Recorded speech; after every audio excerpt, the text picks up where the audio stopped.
সুপ্রিয় দর্শক, আসসালামু আলাইকুম। তো আমরা প্রতিদিনই প্রচুর পরিমাণে পিত্তথলির পাথর অপারেশন করি এবং এই অপারেশনে সাধারণত পিত্তথলির ভিতরে পাথর থাকে। আমরা থলি কেটে পাথর না বের করে পুরো আস্ত থলি নিয়ে আসি। তো এই যে আমরা আস্ত থলি নিয়ে আসি, এটা সম্পর্কে অনেকেরই অনেক ধরনের কোশ্চেন থাকে, অনেক কৌতূহল থাকে। সেরকমই একটা কৌতূহল আমাদের একজন রোগীর অভিভাবক, সে আসলে জানতে চায়। কি জানতে চান একটু বলেন। আসসালামু আলাইকুম। মানে আমার প্রশ্ন হচ্ছে, পিত্তথলিতে তো পাথর হয়, তো পাথরটা যদি শুধু উঠায় ফেলানো হয়, এই জন্য মানে প্রশ্ন করলাম যে পিত্তথলি কি ফেলানো হয় নাকি শুধু পাথরই উঠায় ফেলানো হয়? হ্যাঁ, আমরা আসলে সাধারণত পিত্তথলি তার শিকড় সহ একদম ফেলে দিই।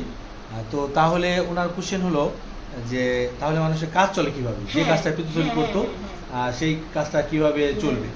তো সেক্ষেত্রে আমাদের শুধু পাথরই ফেলাই দেয়, পিত্তথলি কেন ফেলায়? হ্যাঁ, পিত্তথলি কেন ফেলতে হয় সেটার উত্তর আলাদা, এবং এটা কেটে ফেললে কাজ কিভাবে চলে সেটার উত্তর আলাদা। দুইটা আলাদা কোশ্চেন।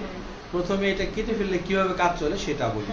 প্রথমে আমরা সাধারণত 2 মাস বলি যে রোগীদেরকে তেল চর্বি জাতীয় খাবার কম খেতে।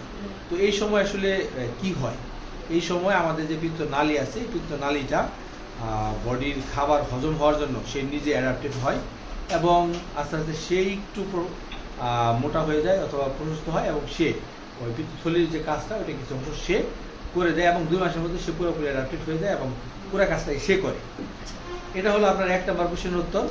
আর 2 নম্বর কোশ্চেন ছিল আপনার যে এই পিত্তথলি পুরোটা ফেলা হয় কেন, এটা কেটে পাথর বের করলে। হ্যাঁ, এটা আসলে আমরা যখন এই পৃথিবীতে যখন এই মেডিকেল সায়েন্স সার্জারি প্রথম দিকে ওরা কি করেছিল যে থলির ভিতরে আমরা যখন কিডনি থাকলে কিডনির ভিতরে পাথর নিয়ে আসি, কিডনি নালীতে পাথর থাকলে ওখান থেকে নিয়ে আসি, কিন্তু থলিটা রেখে আসা কেউ দরকার।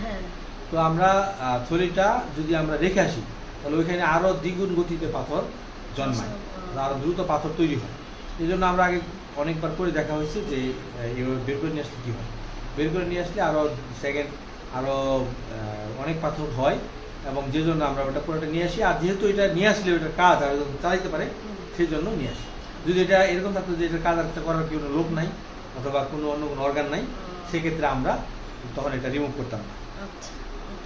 ধন্যবাদ। আপনারা আর কোনো কোশ্চেন থাকলে করতে পারেন আমাদের কাছে। আপনাকে অনেক ধন্যবাদ বোঝানোর জন্য। আচ্ছা, ঠিক আছে, থ্যাংক ইউ।